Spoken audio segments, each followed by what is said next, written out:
We Gucci? We're live, guys. Welcome back. We are here. Hopefully the audio sounds a little bit better. We had a little technical difficulties yesterday. But Sean and I are back. I think we're going to go over some of the questions that we had, even though it's recorded. Well, we're just going to do everything and just have a good time. So what's up, I girl? got rid of my old questions, so I have different ones, but that's okay. Oh, we have new ones. Yeah. Let's go back. I didn't get through all of them yesterday. We only Oh, let's do it. Do you want me to start? Yeah, go ahead. Have you ever had to fix another provider's work, and was it bad? Don't go into detail about who the provider was. Well, what was the context? no, there's too many to list. Yes, and I think for me, the reason why I feel like I'm the fix-it queen. Mm-hmm. I feel like I give people advice, and initially they don't like the advice I give. They say, oh, well, I want this gone. I want this gone now. You know, this person said they could do this. This could be better. And my approach is like low and slow, because sometimes if you hit it hard, you can have it like like it just fires back at you, and your skin kind of backfires and rebounds. And so I've had a lot of fix-its. In my clients, myself, it's a lot of microneedling problems. Yes. It's a lot of people either doing it at home or they're using a roller. They don't realize that the roller creates tears in the skin. I don't know. Even the rollers they're selling for scalps, people are like doing their routines with the scalp roller. Yeah, and then you're getting all that product. Yeah. And then you're rolling your... And then they work out. So then they're sweating. And like, even though the pores generally only stay open, the data I've read said 6 minutes. I could be wrong. You can chat GPT it. I don't know. But I fixed a lot of people's work. I feel like you have too, though. Oh, so What many. is the most popular service that you've had to fix? Microneedling. Yeah. Between like pigment and scarring. Yeah. Like, and I feel like it's repetitively like the same spas that I have people come in from, and they have issues. I mean, I also think a lot of people go for, they're trying to stay within their budget, and they're going for a cheap service, and you're going to get cheap results. Like, people don't like to spend the money on people that know what they're doing. You're paying for like knowledge. I think that's a double-edged sword, though. Because I think that a lot of places, yes, you are paying for education. You're paying for someone that knows what they're doing. Now, granted, at Bloom, like standard, just microneedling, no add-ons. But for us, it's different. Like, I'm not just going to come in, slap some numbing cream on you, and then do microneedling and say, see you later. Like, it's a full treatment. I think a lot of people make it like a wham, bam, in, out treatment, which I don't agree with. I think if you're going to spend $500 on getting it, like, you should get like a quality cleanse. You should have it applied to you correctly.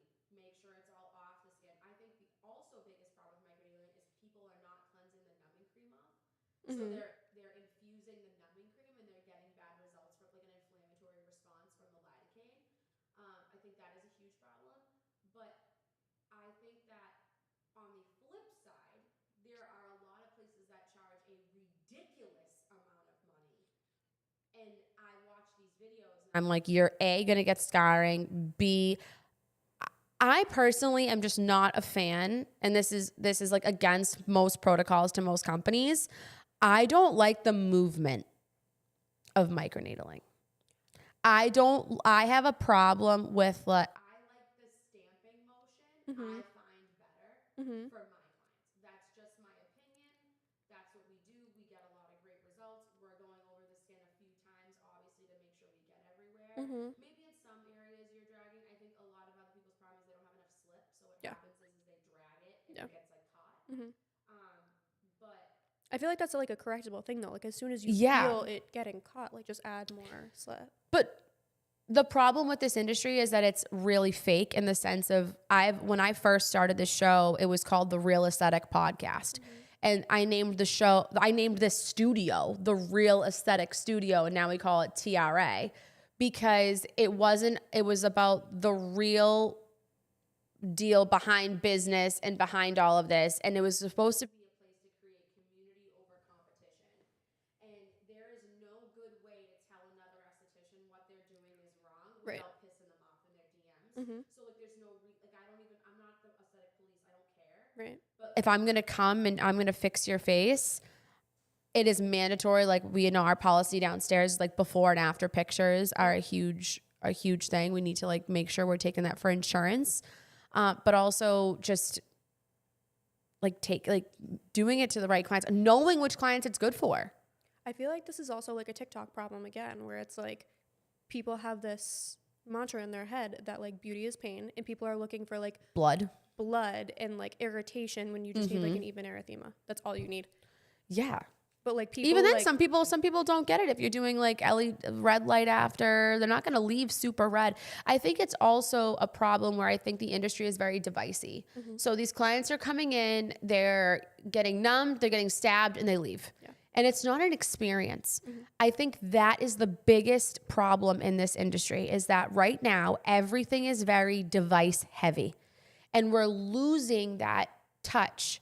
For example, you know, you've been doing treatments downstairs to some new clients, and they say, oh, well, this was different at another place that I went to. Why do you do this? Or when you have the red light on them that you do, I've gotten calls where people are like, you know, Shona gave me a head massage while my LED was on.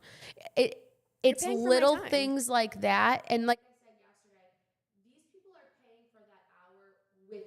You need to give them that full hour.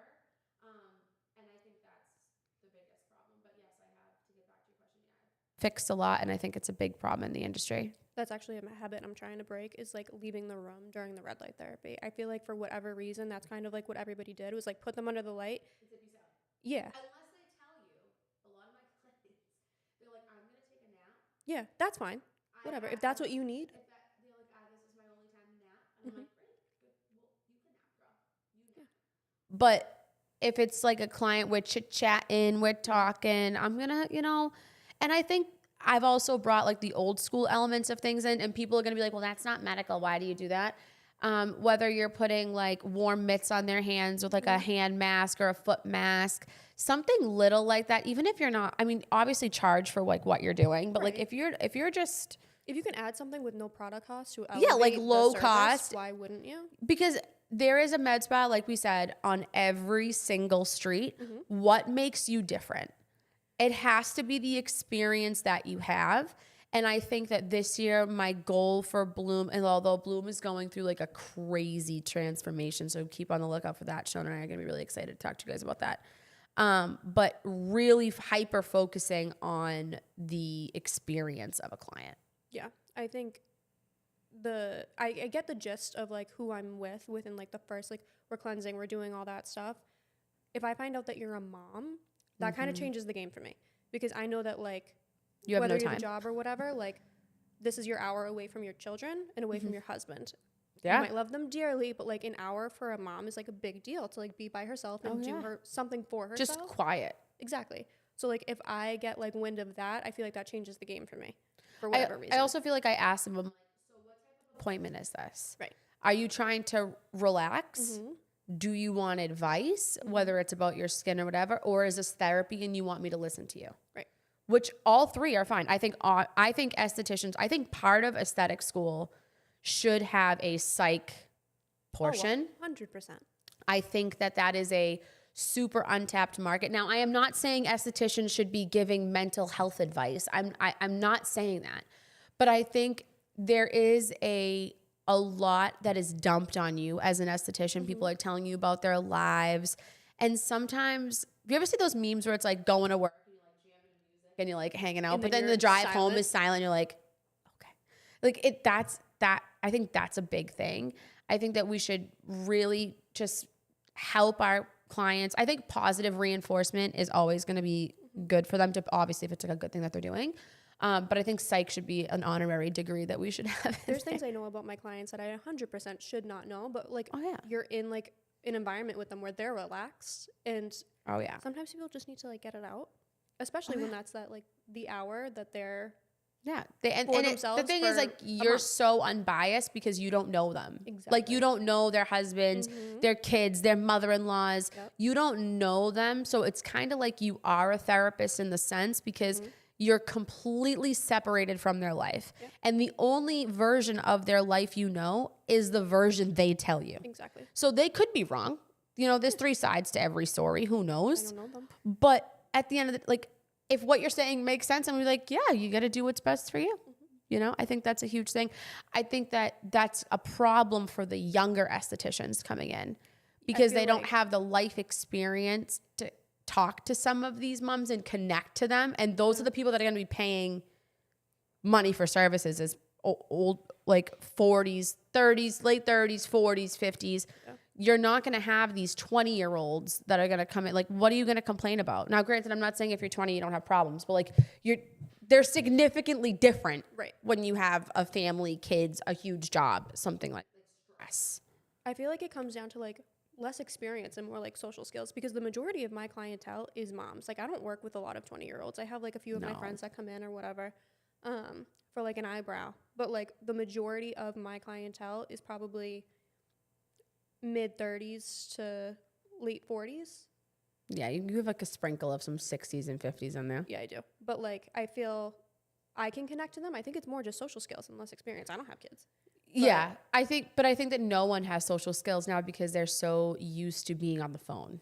Agreed. They don't know how to talk to people. Mm-hmm. I mean, I can't tell you how many people that have worked for me that couldn't order food on the phone. Like they couldn't like call in a sandwich somewhere. They had to like, oh, there's no app. They don't have like a. But how are you gonna excel in any job if you can't do that? Never mind aesthetics. I think that's a overall issue. I don't think that's just skincare. I think that people now, it's kind of like a cop out. Like I can't do it online. I got to do it like this. Or you have to call. I've had employees work for me that wouldn't even call their clients back. When I first started in skincare, there was no apps to text a client to see if they were coming in to confirm. You called the clients the day before, confirmed. Like in my mom's store, there was no computer at first. It was a giant white calendar, and you would write the names of the people in the start. Now, mind you, there was 10 estheticians at one time in my mom's store that were booked solid, no breaks. And you were just writing in like, okay, this time, this person, this is what they're getting done. There was no tracking like there is now.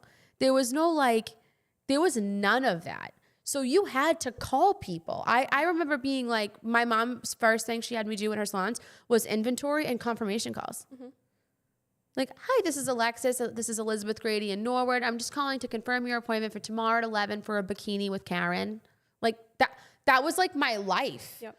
I also don't understand why estheticians can't answer the phone. Like at Bloom, like, or hi, welcome to Bloom. This is Alexis. How may I help you? Like, why is that difficult? It's not. Or like, hi, this is Bloom. That pisses me off. Like when I hear someone call, if that's what they do, I'm like, no. That's also the first impression people are getting. 100%. Which is why the front desk is the hardest person to hire. And it is because I have had a very terrible time of trying to keep them because they just get bored. Yeah. You know, and they're young, you know. I think I've had better luck if I had like a 95-year-old lady just like sitting at my desk. Probably. I think I might ask little Grammy June to come. One of our clients, she's old. She's so cute. Like but that probably would be and clients would love her. Get out of the house. Yeah. Sit at the desk. So that make coffee, hang out, whatever. What else do you got for me? What do you think it really takes to build a clientele from scratch? Oh, God. And did you have to build from scratch or were you able to? So when I opened Bloom, I was working, but I was building my husband's construction company, right? So I didn't have a clientele. Mm-hmm. And all my previous, like the clients I did have were not enough to sustain a business, right? So it was a grind. It was a hustle. And aesthetics pre-COVID and aesthetics now is a very different world. Mm-hmm. I also think that online is a huge problem with that, but you have to post all the time. I personally hate posting. Like, and I'll be honest, I hate the TikTok dances. I hate the videos. Like, I just find it stressful more than anything else because I just want to do skin. Like, I don't want to be a content creator. I mean, I opened this place because I don't like to make content. I hire people to make content for me. I will be the person, but I don't want to do like dances and stuff. Like I'm not. That's what I can't get behind. Like the cute funny ones, okay, whatever. But like like the twerking on the table thing. There's no reason for that. No, it doesn't correlate with our brand at all. No. But people get No. a kick out of it, and it gets you likes. And for whatever reason, that But I think that estheticians are focused on likes, and I think estheticians have a lot of problems with conversion.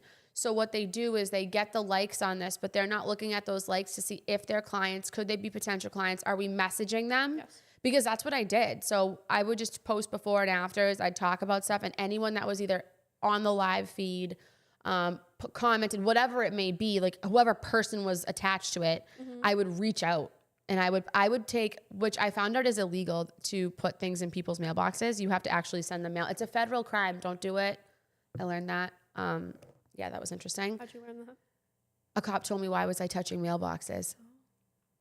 In my own neighborhood, I was just walking around with cute little brochures, and I stapled my business card, and I was like, welcome to Bloom. And I put them in a flyer in every mailbox, but since it wasn't mailed to them, it's illegal. It's like a federal crime. You can't mess with people's mail.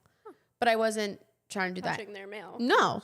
And then I did the same thing. And so in North Reading, there's like the main places people go would be like Walmart or Stop and Shop. So I put my business card and brochure on every car. Okay. Did I get maybe one person out of it? Cost me way more money than I should have. But I feel like it's those just are the things you do, though. Yeah, like I did every mom's event. I also put myself in like every mom's group, and I was just like, hey, what are we doing? Like, let's do free consultations. Let's do a mom's event. And that's how the event side ended up getting really big. The biggest problem for me at Bloom was getting pregnant. It was not being able to like fully be present. Because it's a lot, right? I have 2 other kids. I was pregnant with my 3rd. I bought a house. Like there was a lot of other things. I don't regret obviously my daughter by any means, but I just mean like it was very difficult to like navigate everything like that. Like But it was a perfect storm. You have 3 businesses, 3 kids. Like it's a lot. At the time I had 3 employees. Like, you know, it was a lot going on. And I think that to grow a clientele, you need to be like 100% committed to growing a clientele. And I don't think people are expecting the turn and burn. Like I work somewhere and the owner should be getting clients for me. Right. Like, what are you doing for me? It's always, what are you doing? And it's like, I'm already spending all this money on marketing. I'm spending all this money in the studio. Like I'm spending all this money doing this stuff to create content, to push it out. But if you don't do your part in pushing, that's why a lot of businesses have content contracts. Yeah. So if you are an esthetician, you have to post so many times per week. And it does work. The problem is just policing it. Right. It's just making sure they're posting. Does it go with your branding? A lot of the times people would say, Alexis, you know, you're not collabing with me on the post. And I said, well, it just doesn't go with the brand. Right. Like it can't look tacky. It needs to look a certain way. Like it has to be clean cut. And maybe that is what's wrong. Maybe there needs to be more like raw, but that's I don't think when you walk in the doors at Bloom, the first thing you notice is like how clean it is, like the aesthetic of everything. It always smells good. It always smells good. But people notice those things. I mean, I've had clients that followed me from one place to here and they were like, wow. Even Kristen. Her clients come in and go, wow. Kristen's place. Yeah. Kristen, that was a huge change for her. Yeah, it was a huge, you should have seen where I was before this. So everybody that came in, it was like, wow. And like total upgrade. But why go off the path with a ugly post when like that you can tell because I think that some people don't have direction. I think that they need direction. They need constant, you know, pushing them to do like the right thing. And it's not hard to make easy content. You know, do a facial, put it in slow-mo, put some cute music on the back, fade it out. You know, it's not difficult to do. It just takes time. I just think that people don't want to put the effort in when they feel that they're not getting a lot out of it, no matter what you're paying them. Because I've had many employees in and out, whether they've left on their own terms or I let them go, whatever it is.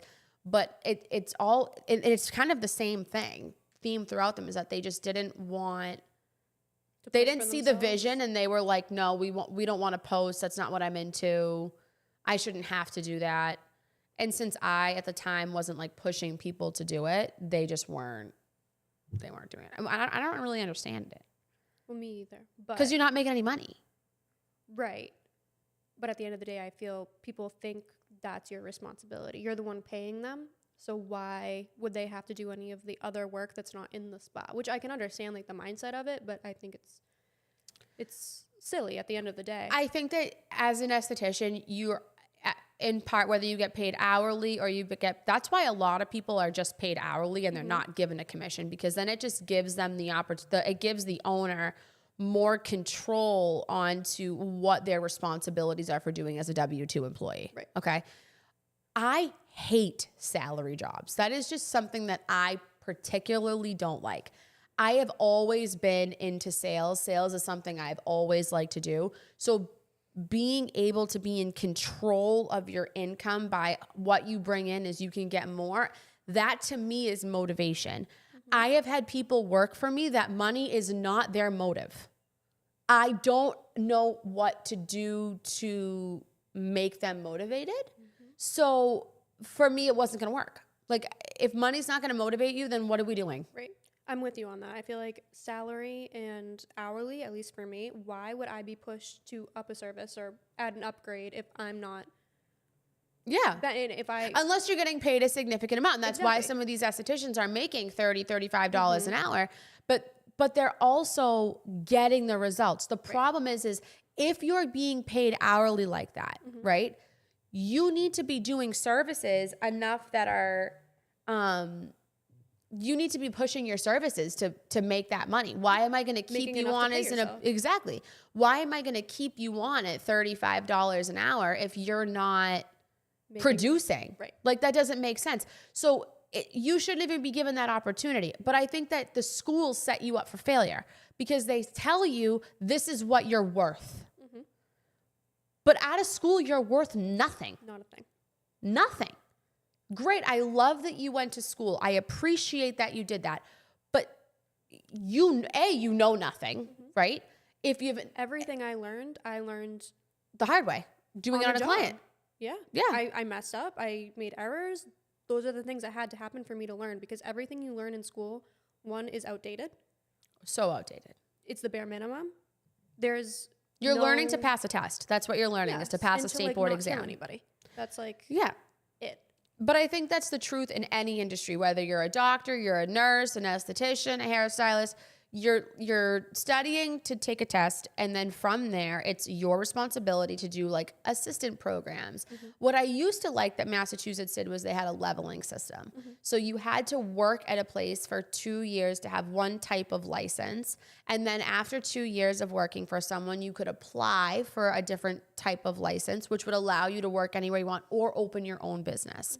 I think that the idea of you go to school and then you can open a suite and make money is the stupidest mindset. And the rent that they charge, $550 a week. You're telling me you're spending $2,000 to $2,500 a month at some of these places. I don't even spend that, and I have 1,500 square feet, and you're gonna spend that on You also 300 have square feet? 1,500 clients. Yeah, People who are coming out of school, they have nothing. that you have no money. I do know a few people who are successful in a suite like that, but they were hairdressers. Yeah. And they were charging upwards of, $500 a service for extension install in color and things like that. They were right out of school doing it and Right making out of money. school doing it, making money. But they But found their had niche. contacts. Yeah, but they also found like their niche market. Yes. And I lashes think, were big at the time. I think a lot of these people, what they do, and Bloom did this too. So I also made this mistake. This is not like, I'm not saying this that like I'm the best by any means. You have too many services. And I always say this, and it's funny that I made this mistake because I've had this same analogy for a million years, is that when you go to a fine dining restaurant, do they have a big menu? No, because they excel at those small things. So I think that you're going to notice the industry is going to shift from these, full service broad places to then more small, boutique style, customized treatments. That's what I would love the industry to move towards. Because I think it puts the power back into the esthetician, but I don't think that's something someone new out of the gate from school can do when it comes to custom treatments. But with hair, I think it's a lot easier to do. I think that people are loyal to their person who does their hair. They are. I will never change my hair person. I don't care how Yeah. many of my friends get their license. My goodness. That's okay.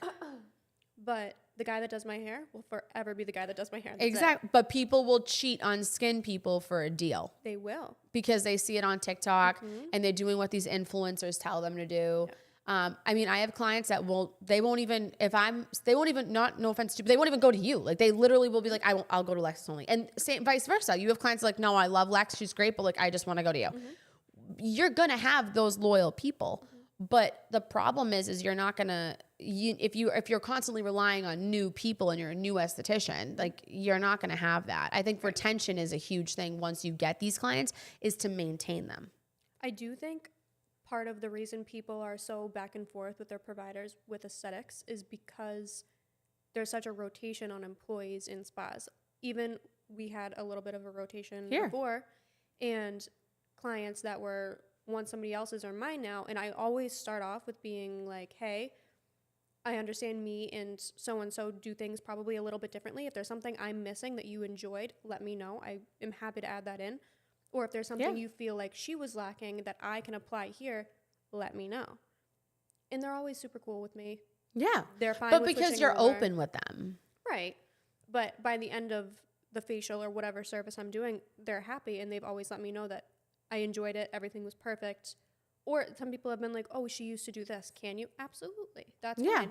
But I feel there's so much turnover with employees at every spa now that's probably part of the reason people are so like bouncing back and forth. I think that, like I said before, you're only going to be as good as your leader. And if your leader isn't in a good place at one time and you're there, it's either you're going to stick it out or you're not, or you're going to fall behind and look and go somewhere else and it's not going to work, right?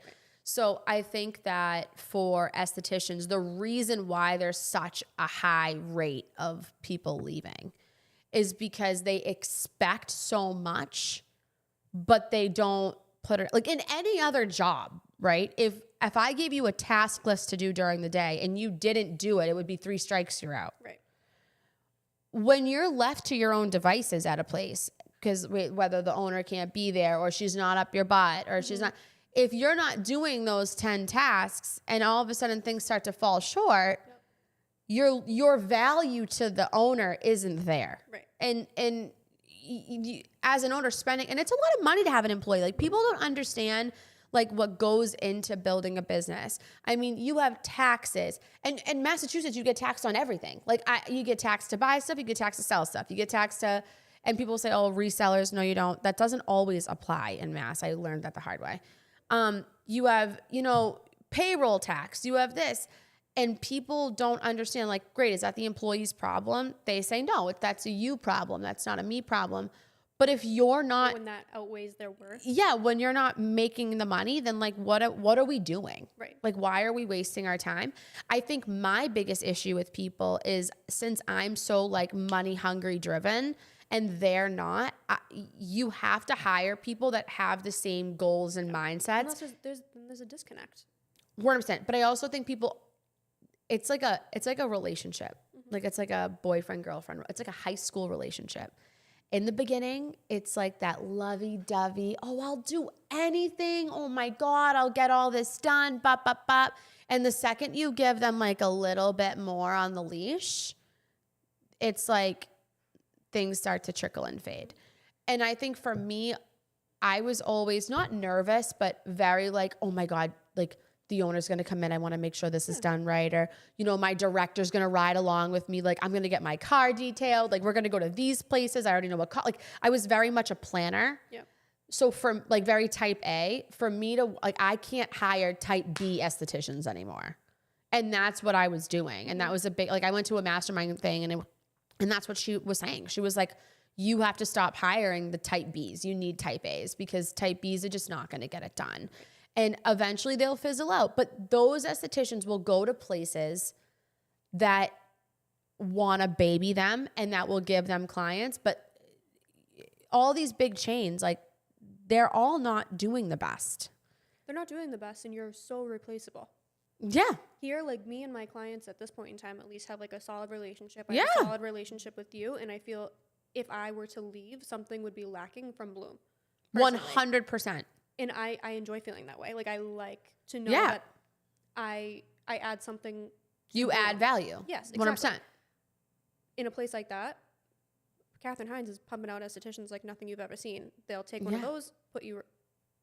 I find also somewhere else. feel that the quality of estheticians like isn't good. Because now. there's multiple classes going on with 20 to 30 kids that are graduating every month, and there's nowhere for them to go. There's too many of them and not enough teachers. Yeah, they're not getting the hands-on. I mean, I remember I was the model for Brazilian when I was in school. And it blew my mind how many, they have all had terrible poker face because like a vagina is vagina, like big fucking deal. Like, yeah, was it nice to like be all out there? Absolutely not, in front of literally 30 girls. But someone got to do it. You know, someone had to take it one was for gonna the be team. anybody, And it if it was was going gonna to be be you. anyone, it had to be me. Right. And I was texting one of my longtime mentors, Beth Morowski, who used to be a teacher. I'm sure many of you that are estheticians probably know who she is. Like 45 years in the industry. She's unreal. I was texting her and I said, hey, I think I need to be the model for this. And she was like, if anyone's going to do it, you have to, but you have to give feedback. Mm-hmm. And I'll never, it was probably the worst Brazilian I've ever had in my life. Oh, yeah.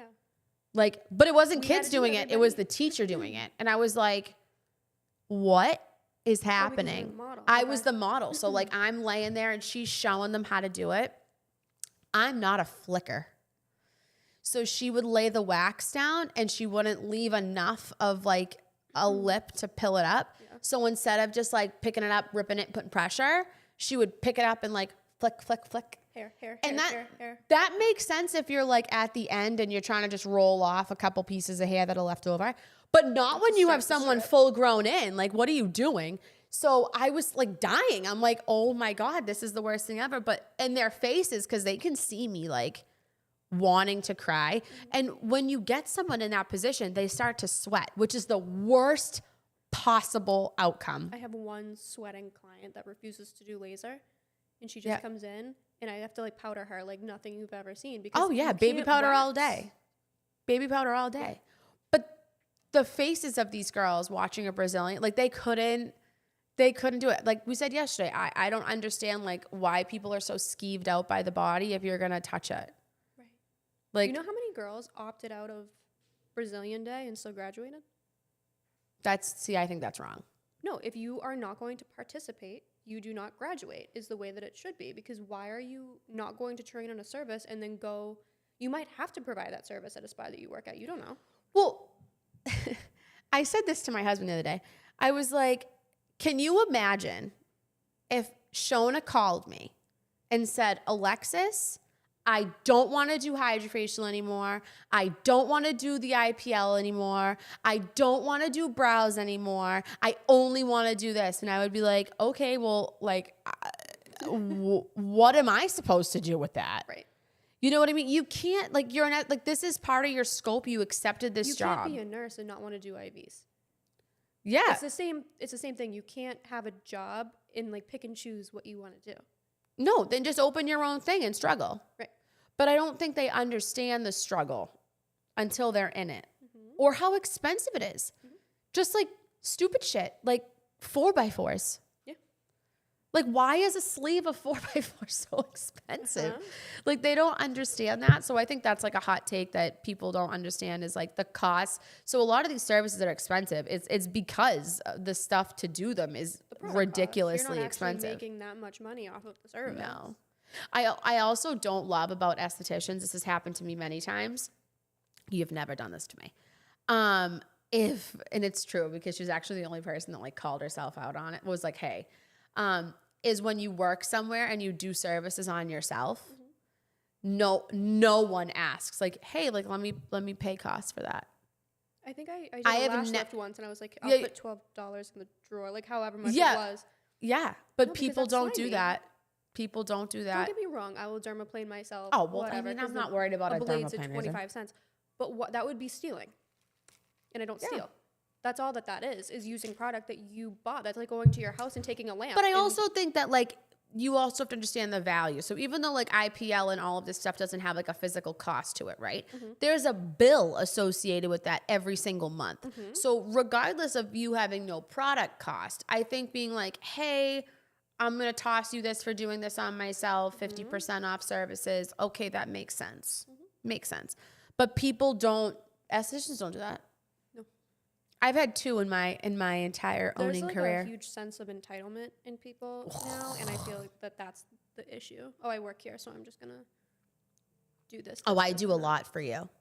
I hate that. You Two pay my people bills. at work me have said that to me. They go, I do a lot for you. That's your job, I'm like, I also pay you. right? You're not doing me favors. But I also feel too is another, and this is like an in general thing I've noticed, and was part of that mastermind program about talking about, type B people, is they're emotional, and I'm not, and you're not at all either. No. So In does my that personal mean we life, don't maybe. have?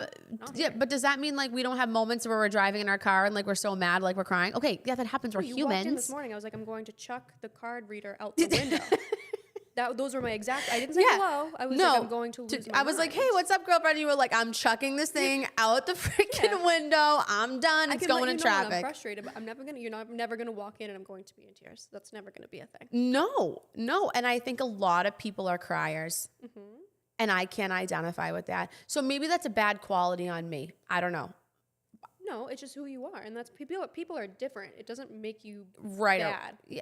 I think that as an employer, you need to be, I can be sympathetic when it's something that makes sense.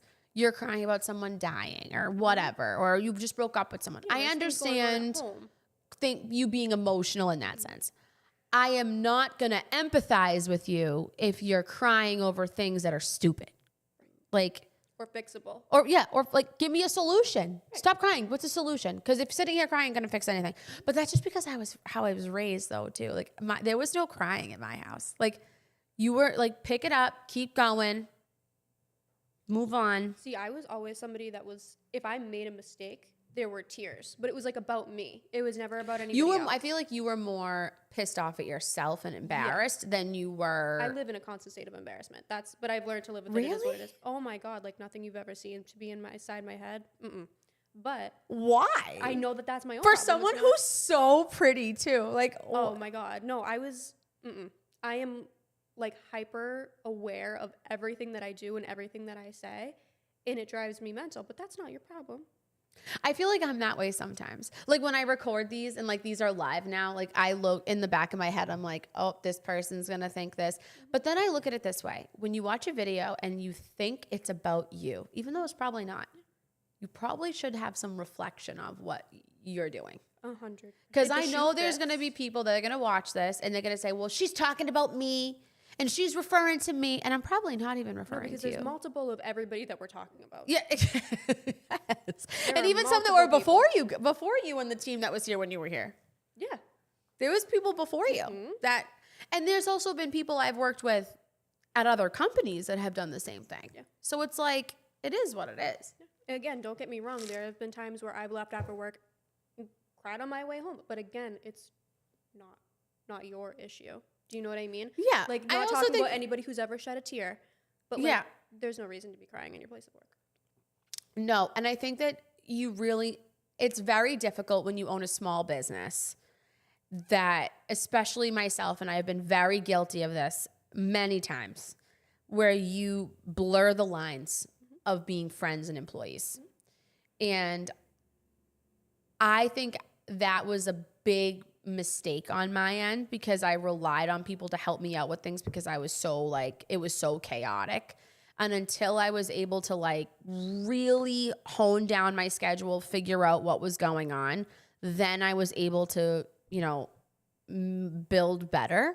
But you really do, as an owner, have to practice not blurring that line, because that's when things start to go downhill and people's expectations, they expect more from you, but at the end of the day, you're still an employee. Right. You know what I mean?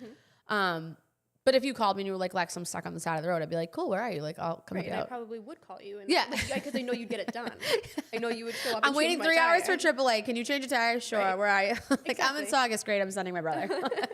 Exactly. But like, yeah, I think professionalism is Dying. yes, and I think that's Dying. the root cause of All every of it. issue that you've had with Everybody. anybody. Everybody. I also feel like the clients are changing though too.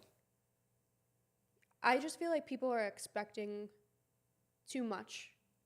I think people's expectations are not exceedable all the time because I think, again, I feel like I've brought this up over every question. It's social media. Yeah. And unrealistic expectations are like the standard now. So where do you think the industry's going? Like, where do you think that? I think at some point or another, and this like might sound rough, but like it has to crash and burn at some point. And I think there's a spa in every corner. Regulations are changing. Scopes change every other day. And again, there are estheticians being pumped out at such a rapid speed that they have nowhere to go, and they're going to keep opening up suites and small businesses that are going to fail eventually, or somebody is going to make a mistake one day that's going to like ruin It ruins it for everything everyone. for everybody. So I do think that that's where we're headed, is somebody's going to fuck up really bad. So my take on it is a little different. I agree with you. But I think aesthetics took a big turn these last 10 years. So when I first started selling Hydrofacial, it was a lot of newer med spas, doctors owning these things. Now that NPs have autonomy in certain states, they're opening things. And the medical field has gotten this buzz of, hey, leave the hospital. They don't appreciate you. Because everybody's sick of Do a bedside. cash-based business, do aesthetics. So I think that sorry, my nose is so itchy. I think that a lot of nurses entered the space, which nothing against nurses, but you have an influx of nurses now competing with estheticians. And then you have doctors saying, hey, I want a piece of that pie again. So they're going to change the scope. They're going to take things away from estheticians. They're going to give it to nurses who, quite frankly, have no business doing it, because I know so many estheticians, including myself, who are training nurses on how to do aesthetic services because they now only can do them and we can't. And obviously this is state by state. So like if you live in Jersey, you're screwed. You can't do anything. If you're in like Michigan, you can't do anything. You know, every state is different. But what's going to happen is the costs of these standard services. So let's just look at microneedling, for example, right? That's like a hot thing right now. Is they're going to take it away from you. They're going to take it away from nurses. They're going to make doctors or medical assistants can do it because they're under the directorship of a doctor. So a doctor can direct a medical assistant to do a service. From what I understand, I could be wrong. You guys can call me out in the comments. But you, as an esthetician or a nurse, cannot do it anymore. So what's going to happen? Let's just say microneedling is $500, right? Let's just say that price is going to go up higher because now a physician has to do it to you. Why is a physician wasting their time microneedling someone, driving the cost up, and now clients are going to be more inclined to do this shit at home because they're not going to be able to afford. So the cost per service is going to go through the roof. And it's going to become a luxury again, which I feel like it was a long time ago. And then everything kind of... You're going to doing see an these things influx now. of estheticians going into the holistic esthetician realm. I like to live in like the holistic means Western medicine in the sense of testing. I love GI map testing. We have a nurse practitioner that we work with that is a specialist in GI to go over these reports. However, I've read so many of them, I feel like I could do it on my own, but that's not in my scope, and I don't do that because you know what? I'm not trying to get pinched for telling you like you have candida in your gut and that's why you have dandruff and we need to treat it. I don't know. You know, you can't treat people. But I think that everyone wants a piece of this pie. And when people start to realize everybody that thinks there's more money in it than there is. there is. If you were an injector 10 years ago, getting in on it 10 years ago, yeah, you're making decent money. You're doing okay. But there was a time for it. If you're just getting into it, you're looking into it now. I just don't think you're going to make enough you're going to make some quick cash, but I don't think you're going to make enough substantial money without a crazy amount of marketing capital and backing to do it. Yeah. I just don't think it's attainable anymore. There's a time for everything, though. I mean, yeah. 5 years ago, lashes were huge. Now everybody's doing clusters. Like, there's always going to be a cheaper and easier alternative that's going to turn people away from what was big before. I've had lashes and I had extensions for 10 years. Now I couldn't even be bothered to go get my lashes done. Bed for an 2 hour? hours? For an hour? I can't do that. I love my lash lady. Allure and Stoneham. If you guys need lashes, they are hands down the best lash studio. I love them, but I just don't have the time. And it's expensive. Yeah, $250. And it's a great business model because I know how much it costs to buy lashes to do them. And it is a big margin, but just not, no, it's not not it. sustainable because there are alternatives. And hot take for clients is like, clients want quick results. They don't want the steps. They want it to be easy. I think that lashes is just one of those things that's it's like just instant gonna gratification. Yeah, I put on clusters. I call it a day. I'm good to go. Like, I feel refreshed. They're all over my house. I think there's spiders all the time. All the time. Freak. Mm-hmm. Yeah. Was it last morning? I washed my makeup off before I went to bed, but I guess I missed an eyelash. Mm-hmm. And I'm in bed and all of a sudden I woke up and I look over and I see it on the pillow and I'm like, wait. Yep. I'm like, oh my God, it's going to come get me. And then I'm like, wait, it's just an eyelash. It happens to me in the shower all the time because I pull them off and I leave them somewhere and I go in and I'm like. The other day, one was stuck on my 8-month-old's head. I was like, oh, sorry, lass. But I think that aesthetics, I don't think it's anything that's going to go away. I just think that there are people that will get their face done before they pay their rent. That for some people, it's you look good, you feel good, you do good. I agree. It's not but like that's that for true. everybody. That's like a proven fact. You look good, you feel good, you do good. I mean, for me, absolutely. Some people, I do think it's going to dwindle out if the prices go higher. What do you think is like a really big TikTok trend that like you're having a problem with at Bloom? There's so many of them. Mine's retail. I think people are just buying stupid stuff and ruining their skin with it. Mm-hmm. Or like they're buying this thing that they think like changed their skin. I watched a video. Did I send it to you? This girl, she was an Asian woman, nothing against Asians, but I'm just trying to see if you remember if I sent you this. And she was talking about her experience getting a facial. Mm-hmm.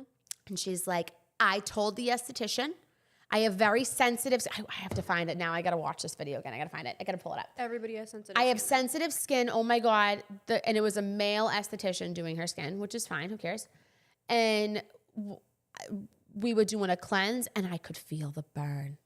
And then we went in with a double cleanse and I said, oh my God, you can't do a double cleanse. My skin, I can't do it. What are you doing? I told them I don't want exfoliants. I don't want extraction. You can't massage me. What the hell are you coming in for? What are you? And then she's like, do you see this redness? Do you see it? It's from him. And I was like, do you see this redness? It's rosacea.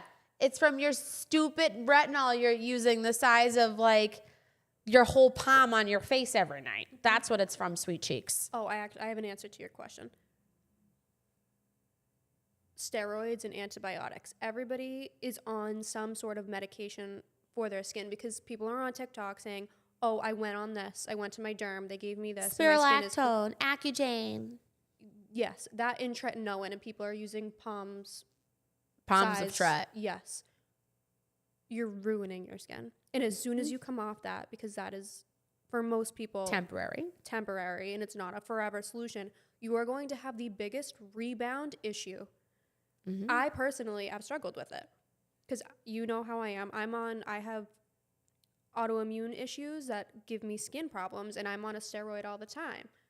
Well, wait, talk about what's working for you. What service we have at Bloom that's working for you? The Wonder Touch. But doing it, how do you say it? Systemically.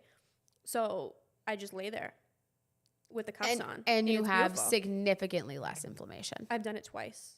And we're going to do it today too. Yeah, I will say the day of it, I almost feel a little bit more inflamed. But going like 2-3 days out, the inflammation goes down.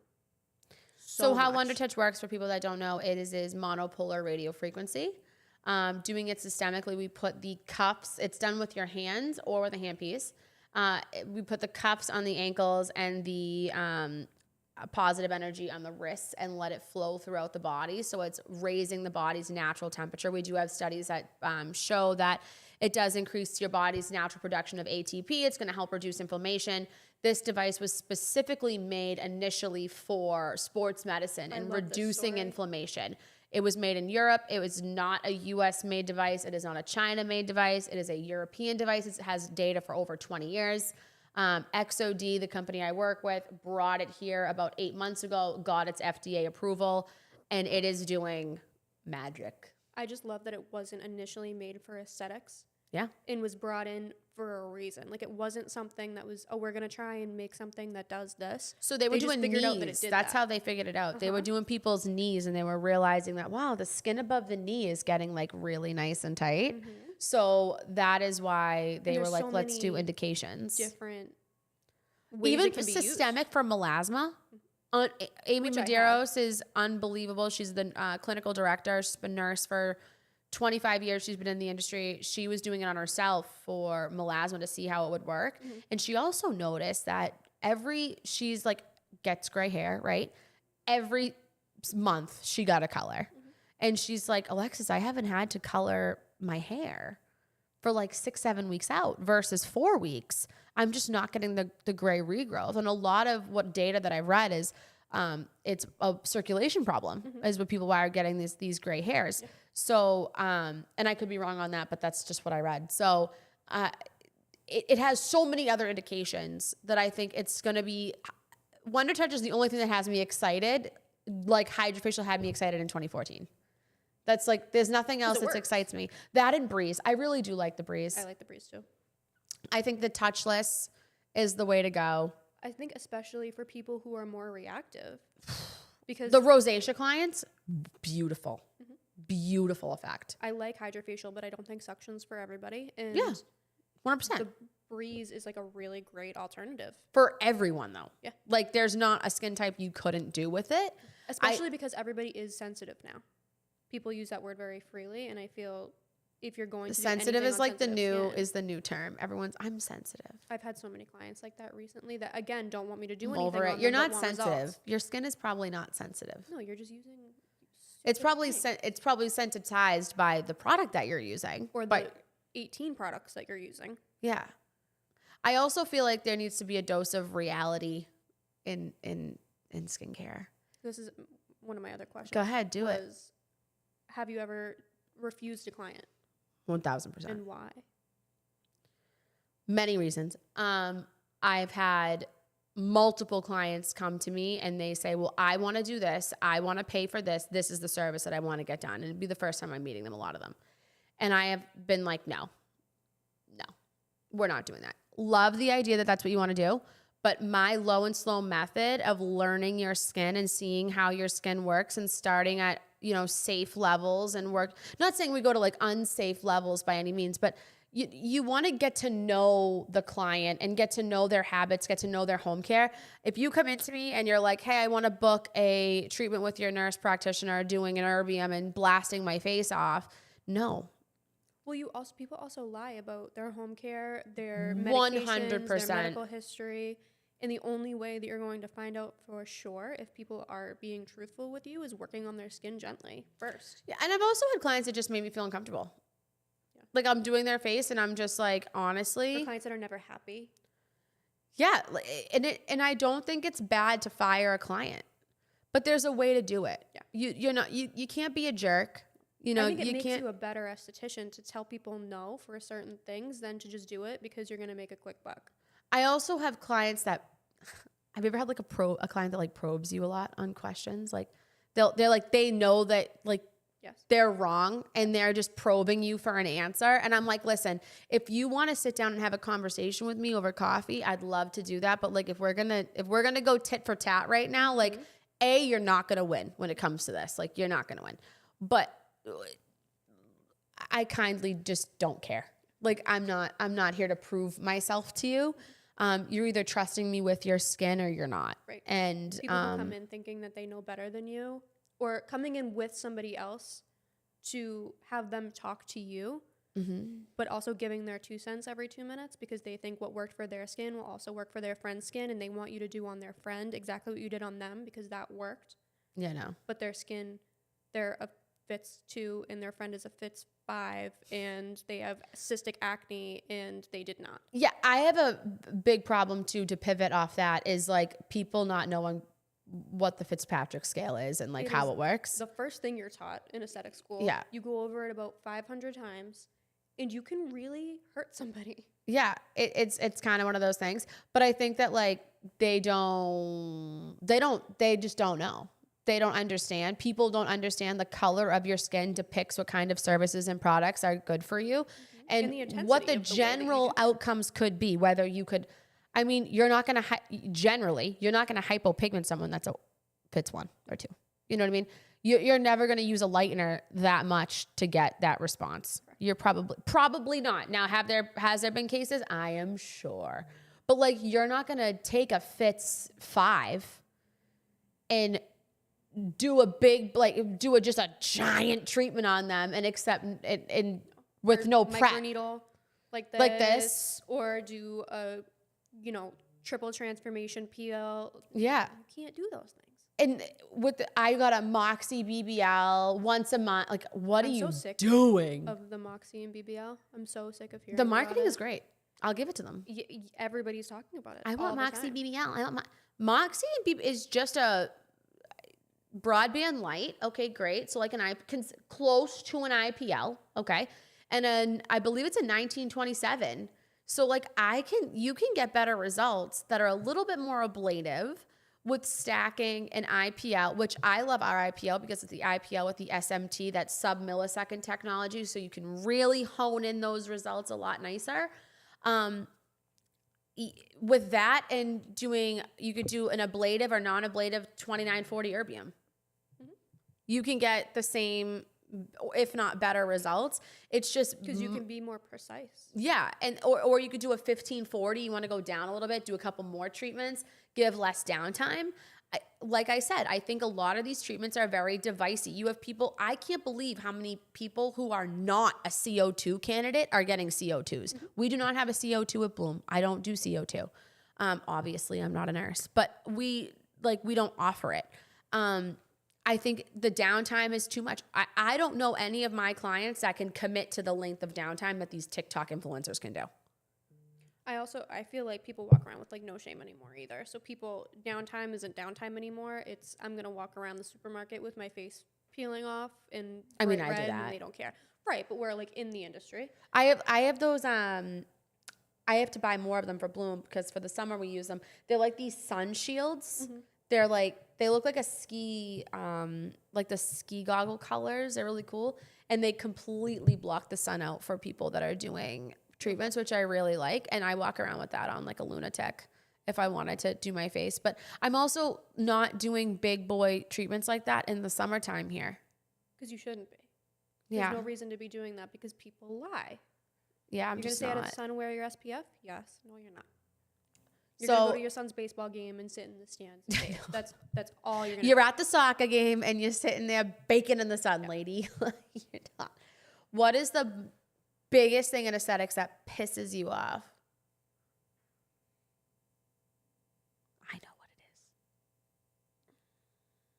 Honestly, I think it's people with no patience. I think for me, that's it. Because people want to come in and they want glass skin like the girl that they saw online earlier. Or they want to look, or I also do makeup. You do.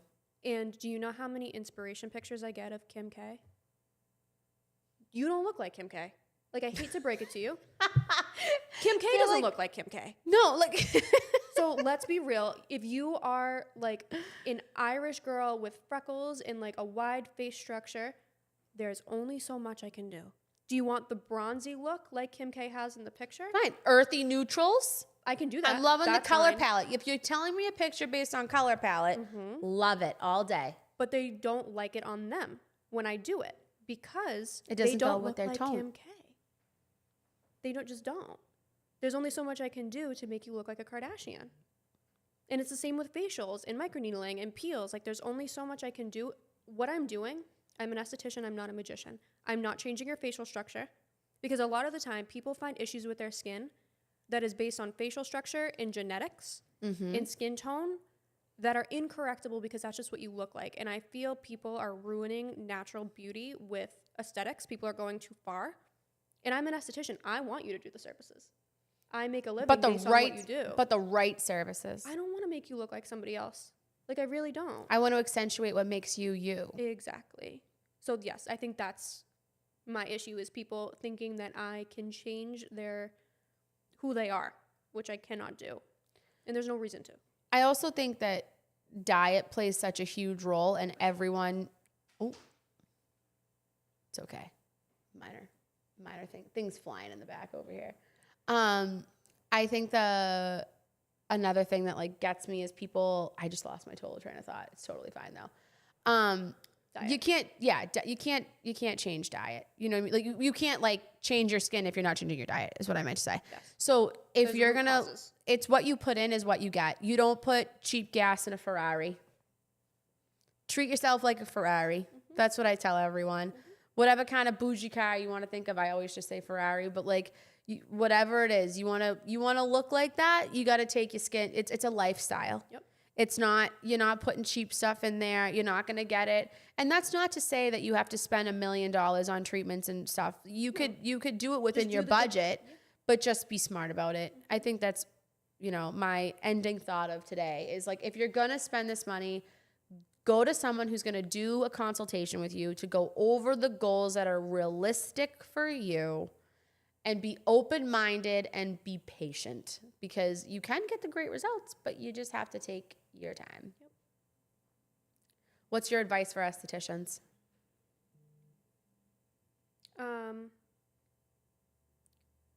Pay more attention. Really, pay more attention to your clients. Pay more attention to reactions. Pay more attention to notes and medical histories. Just pay attention because if you mess up, you mess it up for everybody. Mm-hmm. And for people like me, I'm too aware of what my clients, first of all, are going through when they come in the room and what they're talking to me about. She's already like sweating when you come in. I am. I told you, I'm in a constant She gets a state new of- client, she's sweating. Yeah. I had somebody come in yesterday and I was like, I've had so many new clients recently, which is wonderful. And I'm Which is super grateful. crazy. It's been like really busy. Yeah, but I'm super grateful. And there was a client and they all look the same. Not the same, but they all have the same features, dark hair, light skin, and same age, all just had kids. So she came in, I was like, oh, I'm Shona, so nice to meet you. She was like, I was here last time. I was like, and I have everything written down in your notes. I know everything about you. I just couldn't put it together. So pay attention. You were dying. I was horrified, horrified, because I should know who you were. Like, you probably talked to me about so many things last time, and that I remember, I just couldn't, like, put together, like, 2 and 2, that you were that person. I feel like I do that if I have a busy day. If I'm like stuck in one room all day and then by the fifth get client, delirious. by the 5th or 6th client, I'm like, yeah, the sky's blue. And I'm like, Or I'm tripping over I don't things, even yeah. know, like, I don't even know what I'm saying. I'm like, why did I just say that? It's just because you don't know what you're doing, but that's normal. But pay attention. That's it. Pay attention to everything. Pay too much attention. Yeah. Well, next time we come on, we're going to do like, I don't know, something fun. Maybe we'll do reaction videos to TikToks and stuff because I feel like that's just too juicy. But thanks, guys, for tuning in and hanging out with us today. Hopefully this audio sounds better than yesterday for all of you that so kindly told me on Instagram. Like, subscribe, all the things. See you soon. We're still on, but it's okay. No, that was cool.